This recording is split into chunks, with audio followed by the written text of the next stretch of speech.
Welcome to the Empowering Choices podcast. My name is Joshua, and today I'm going to be playing referee. And ladies and gentlemen, over in this corner, we have Erik, who is ready to rumble. And over here, we have Lucas, who he is on fire. And believe it or not, Erik and Lucas are licensed professional counselors, and we're going to be talking about Roughhouse Referee, because that's kind of what I am right now. I'm the referee of the Roughhouse. I like how you have to assure our listeners that yes, these are licensed professionals. Yes. Believe it or not, they may actually be licensed somewhere. Yeah, so I'm excited that we're talking about this topic because it's very personal to me. Well, you're the reason we're kicking it off. So give us some context here. Yeah, so we were talking about what are topics we could talk about today, and I said, well, what about when you're 20-something month old thinks that they're in the wrestling federation and they're jumping on top of things and then, elbowing you and jumping down onto you. And it is funny. Well, in some ways it's funny. It was funny until I got whacked with a cup in the eye. I literally thought I was going to have a black eye.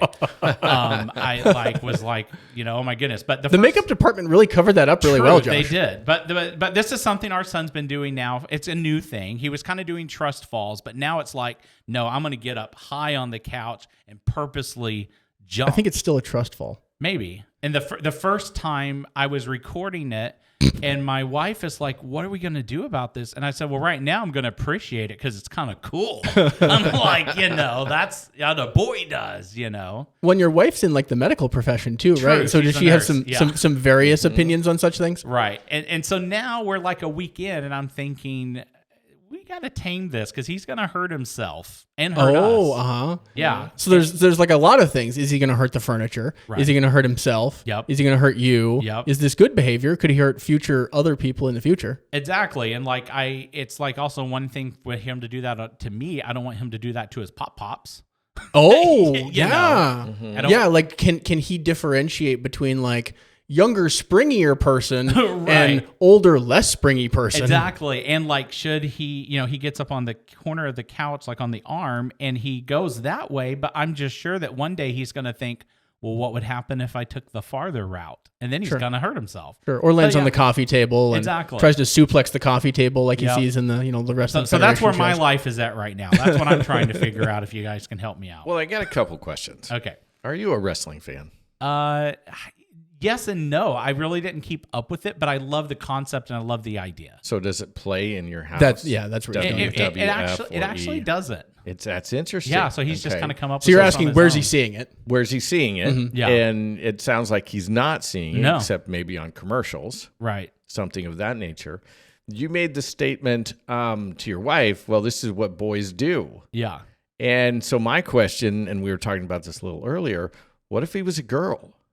And so would it be no, he can't do that? If it was the same behavior, everything was the same, and this was Josh's daughter. Yeah. Is there a special thing because he's a boy he gets to do something chaotic? Yeah. I just watched on the news this morning that here in our state, there's a 10-year-old girl who has more trophies and belts for boxing than she is alive. So she has more than 10. Yeah. And she's going into a big tournament, this weekend, to where she's looking for getting another pretty big belt. The belts are really big usually for wrestling and stuff. Well, they showed her wall and it's covered in belts. I mean, nice. This girl is good, Yeah. And so. And how did she treat her parents when she was 2 years old? Right. And so how about for human behavior? Yeah. How is this for human behavior? And I hear some things because, kids, and depending on their personality being extroverted or introverted, that does play a part in this. But it also plays a part with the levels of testosterone. Mm. We see this more with guys to be risky, dangerous type, behavior. It's statistically more common in males. More common due to higher levels of testosterone. Girls will have this too, And so my biggest first question is, okay, if this is what the child is kind of doing, how do you as a parent feel about what are the rules for furniture use in your house? Now, is it, and it's going to differ. Right. You know, some people are not going to care. This is just fine. Yeah. Other people are going to be like, you're going this way now, you're going to go this way later. How about we make this different so that neither way leads to the other? Right. You know, because you're thinking about those things. And how to, because the main thing is, how do you help your child to stay in control to where they don't put you or themselves in a dangerous situation? Right. They're emotional thinkers. And so fun.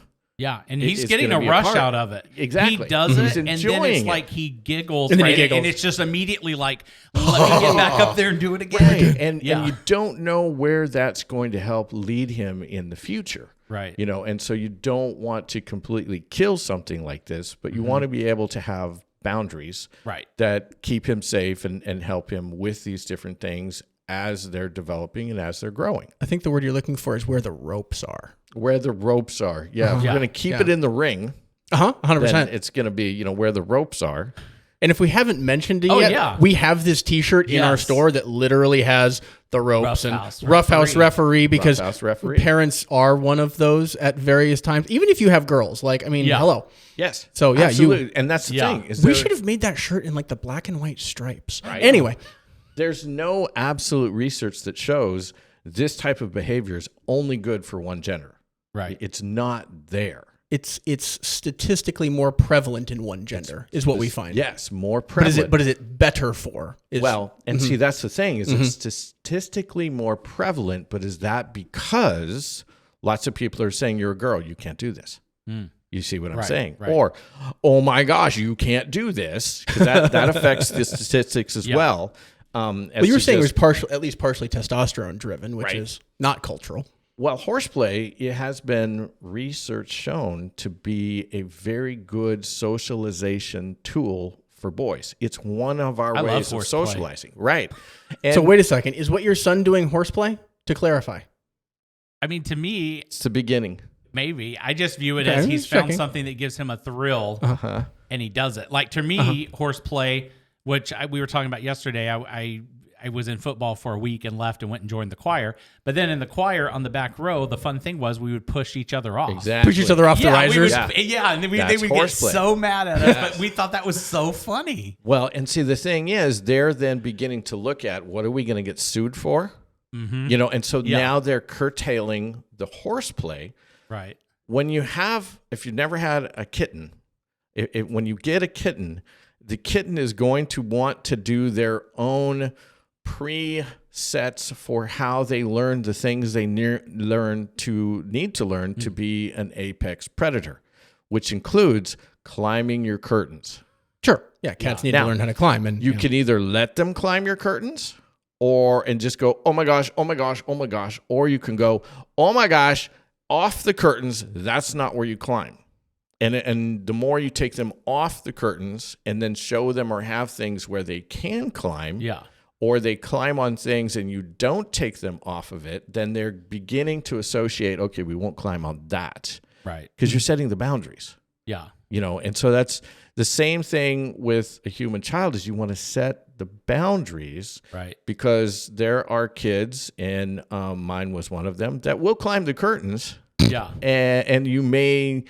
Well, we didn't want that to happen. Right. Your average human child is far too heavy for that. Well, these were some pretty good curtains, by the way. They must have been. And they would climb up, and then they would jump on the couches. Oh, wow. From the curtains. Okay. And this was with the babysitter, who was extremely good. But when he and his friend, whose child was also there, stopped hearing sounds, they went, oh my gosh, let's go find them. Which was wise, because they were halfway up the curtains. Yeah. Sure. Yeah. Silence is always a hazard. Is a good indicator. There's like lots of giggling happening, and then silence. Go check. Right. Yeah. I want to read this. Okay. What'd you find? This is cool. Here's what I found. So about horseplay. Okay. Fatherly rough and tumble play has many developmental benefits for children, particularly boys. Research shows that physical engagement like wrestling, roughhousing, when not carried to an extreme And warm, playful interaction helps boys to learn to regulate and control their behavior, deal with a range of emotions, and adapt to a variety of situations. And if you'd like to read more of this, you can buy our manual on our website. Well, see, I'm going to pause right there. I mean, because you're getting a research-derived benefit for children in Roughhouse. You wrote that, though, right? No. Oh, you didn't? No. Oh, I could swear that was out of our manual, so I apologize. Right? Please also read our manual. Where's this from? This is from it sounds like you talking. So it does. It's from fathers.com. Okay. Well, that's where I got this. It's just a short little thing here. And so I'm going to go on. Other researchers found that fathers' playful and vigorous interactions force a boy to closely observe his father's facial expressions and body language to figure out his own father's moods. A dad's play can help his son learn how to become a good manager of emotions when in a loving environment. A father coaxes his son to cope with interactions that will test his limits and stretch him emotionally. The boy will develop confidence to handle similar tests in challenging environments. So horseplay is a, quote, challenging environment, and you have to learn what the rules are and how to interact in that kind of environment. Exactly. And there's that part in there about where a boy focuses on his father's expressions and moods during that horseplay. So there's that close interaction that he is designed to be able to study some of these different things and what they mean, right? So as with so many of your questions, Josh, there's not a yes or no answer. Right. Should you allow your child to suplex you from the turnbuckle? It depends. Yeah. I will say it is like when you were talking about taking the kitten down from the curtain. I think that's what my wife was going on in her mind. And she was over there Googling, like, looking to see if there's any like local like things for a toddler to get their energy out, or local gymnastics, or there's places like with foam pits. There's like a mini Ninja Warrior class at what she found. At one of the gymnasium. Yeah. It's like they do gymnastics, but then there's this like ninja. I'm like, that one. Telling me about that. Yeah. Well, see, but what you have to keep in mind is, let's say you put him in gymnastics and the ninja place. Yeah. He still has to have a range of this at home. Yeah. Right. With you guys. That means you have to build a Ninja Warrior course in your backyard, Josh. Hey, that's right. cool. Oh, no. Especially with you, Josh. Yeah. Yeah. When we were me and my friends were in junior high, and we would spend the night at TC's house. Yeah. We would sleep in the living room. Yeah. His parents knew that there was going to be some kind of horseplay. And so what they did is they taught us how to move the furniture off to the sides first. Yeah. Now, we're not condoning any horseplay. There shouldn't be any horseplay, but if there ever was any horseplay, at least have the furniture. Because there was going to be horseplay. At least move the glass coffee table. You cannot be fans of Rowdy Roddy Piper or the Armstrong brothers, the Fabulous Freebirds, the Warriors, and not want to climb the British turnbuckle, Bulldogs, and not want to pummel your best friend at some kind of a sleepover, you know. And so we would do whatever we're doing, eat pizza, watch movies. His parents would go to bed. That was kind of a key thing. We would move all the furniture off to the side. We already had our tag teams. They were already trash talking throughout the week. And then, because we're doing just exactly what we're seeing happening, at that time in wrestling. And then the match began. And there were, and so it's horseplay. We're not truly pile driving. Sure. Because we knew the limits. We had learned what the limits were as to what you could do, but you're doing a lot of fake stuff that even in the wrestling world, as I've looked more and more into it, they have a saying in there, if I get it right, you cash in the receipts, or you pay the receipts. Yeah. And what that means is, if you actually hit me, there's a receipt coming back to that. You're getting that, Yeah. And so that would happen at times. And then there would be a little too much because we're still trying to learn how to be able to, regulate ourselves. Right. But someone gets the wind knocked out of them, and then everyone stopped. Yeah, for a second. And, at some point, both team members came in, and then the other team members, and then all of a sudden somebody's upset, and then all of a sudden the parents coming out going, "All right, that's enough. Go to sleep." And put the room back. You better not have broke anything. And I think some people, they cannot differentiate. Like I remember there were some people that really important sentence. Yeah, they used to think like you're fighting or we're in a whatever. And there's a complete difference between a couple of guys in their groups having a fight and between the horseplay. Oh, exactly. Right. Pushing each other off the risers probably involves giggling. Right. Well, it's kind of like the difference between how a lot of cultures talk and how Italians talk. There's differences. Yeah. And true Italians use a lot of volume and a lot of tone, and other people who aren't Italians go, "Do I need to go home now?" They're going to kill each other. Right. Yeah. And they're like, "What do you mean? This, well, you're fighting." No, this is not fighting. We're just discussing pasta. Yeah. Exactly. You see that in other cultures too. But that's a really good point because women's socialization and male socialization is very different. Girls don't horseplay a lot in general. You'll see some, and you'll see some girls who will, love to jump down there and engage with the guys in some of the horseplay. But you're going to see this more with guys pushing and shoving and doing these different things. In fact, guys struggle when they're getting interested in girls, trying to show them, and, coming up and just slugging the girl in the arm. Right, yeah.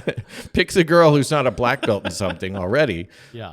And then the girl is upset, and then they're like, what did I do wrong? This is how I greet everybody. Yeah. I mean, you liked it.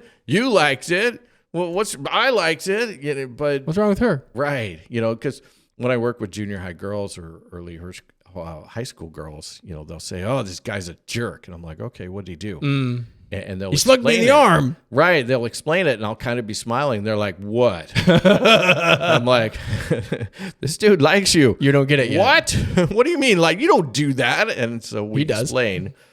How do guys do certain things and show certain types of, I kind of like you type way. And it's a really interesting conversation, after that. Yeah. And I guess one of the things as a parent that you should do and can do, because I've noticed there's some kids who are much more sensitive. And so in some of these horseplay situations, they may interpret things as like, they hit me and that whatever. And then there's others who can be much more aggressive, but they're still in horseplay mode. It's just like, whoa, you need to tone it down. So I guess there's some sort of coaching that needs to happen. Yes. Like you were talking about being such kind of a delicate balance there, right, to help both ends of those. What I found growing up is that the guys who were not as prone to the horseplay as that being a socialization piece that they wanted, they became referees or managers.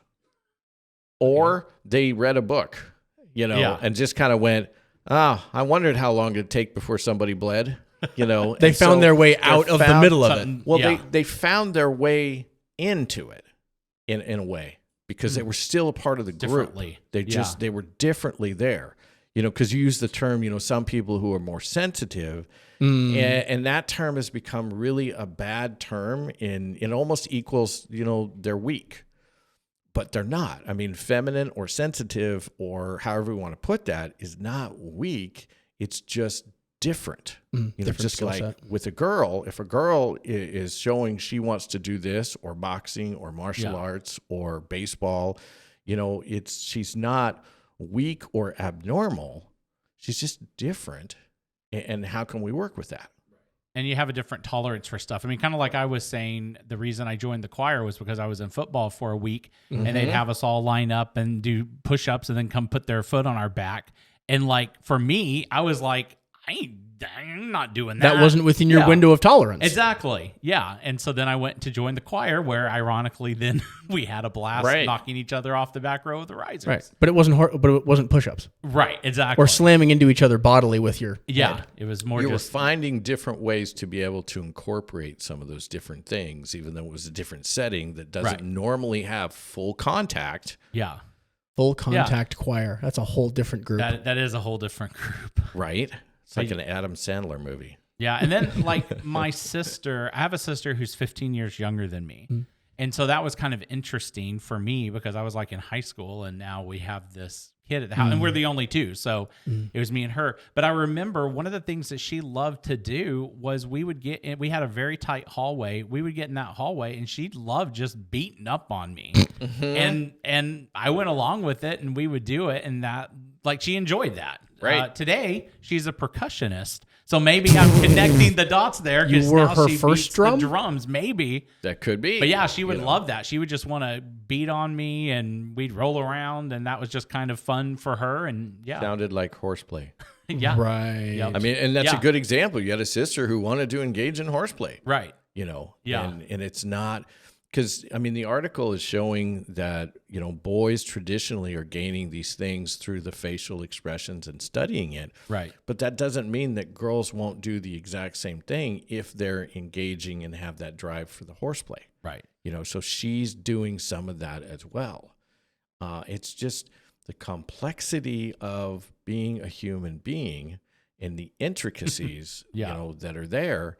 And they're not gender specific across the board. Right. You know, and so some boys are going to like to do that. Some girls are going to like to do that. Now it's on the parent to be able to evaluate the situation. Yeah. You know, because you do have to look ahead and go at age 4.5, 5, what does this look like? Right. Well, in the wrestling world, in a marketed world, they had to bring in a steel cage, and then they're bringing in, you know, different types of safety lines, so to speak, and you have people jumping off of cages and jumping off of the ceiling and things happening, but they're trying to keep it safe while they're keeping it entertained. Right.